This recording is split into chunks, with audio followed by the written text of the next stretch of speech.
name's Patricia, and I'm going to take you around the gardens and tell you a bit about the history and point out some of the plants of interest. We've got some quite unusual things out at the moment. So the first garden here was recorded as 1411, and it just mentions that there was an orchard, but there was almost certainly a kitchen garden and a medicinal garden as well. But if you are going to go in the house, or you've been in, there are landscape paintings there, and this shows the house and grounds in 1697. So this house was built in the early 1600s and is Jacobean. And we've got the moat that goes all the way round, the mount that might or might not be the remains of a Norman Motte and Bailey castle, the North Avenue, and then walled gardens on three sides. And these are probably kitchen gardens from the way they're laid out, with the pleasure grounds here. So this painting was done in 1697, but by 1751 we've got the current house here, which is Georgian. We've got the three avenues, the avenue of three rows of trees as we have here on the south lawn. And the moat has been filled in on the east and the south front there, with the North Avenue still here, and then all these wonderful avenues of trees, and we've still got the remains of those. And the kitchen garden is now on the other side of the road, where it still is, although it doesn't look as neat and tidy as that these days. So the property came to the National Trust in 1976 on the death of the 10th Earl of Stamford. And it included not just the park and the gardens and the house, but a working estate of over 3,000 acres. We've got more than 100 rented houses and cottages and 17 working farms. And at the time it was the richest bequest the National Trust had ever received.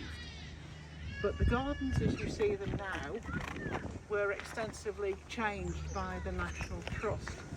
Because they've got very limited gardeners, the 10th Earl, a lot of work was being done on the east, in the kitchen garden on the other side of the road on a commercial basis.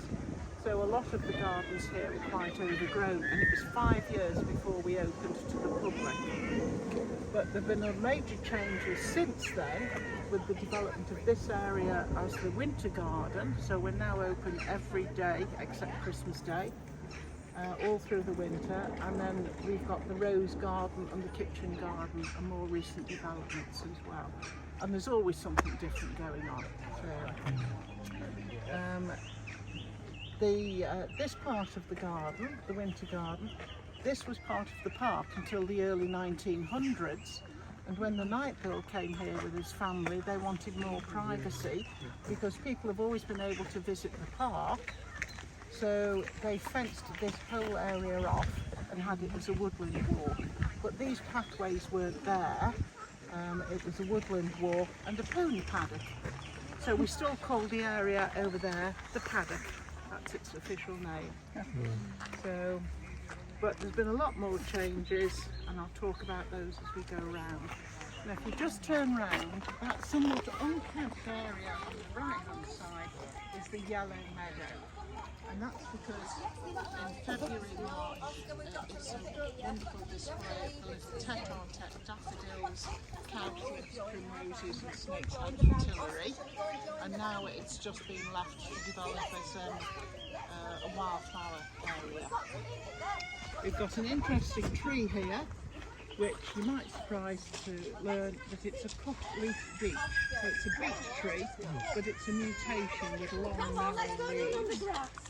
Although you can see towards the top, some of the leaves are getting a bit more rounded. So the gardeners need to get up there and cut those out. So the other mutation is the corkscrew hazel.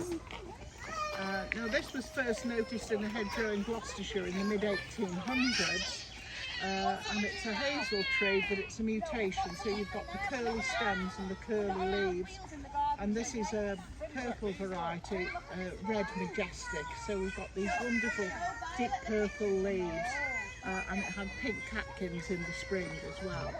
We've got the green fall. Yeah, we've got them as well in the garden. So, and then the tree at the back, you can see just coming into flower, is an unusual chestnut tree, Aesculus indica, the Indian chestnut tree, and it's a cultivar called Sydney Pierce. Now, I don't know who Sydney Pierce is, but I'm still looking to find out.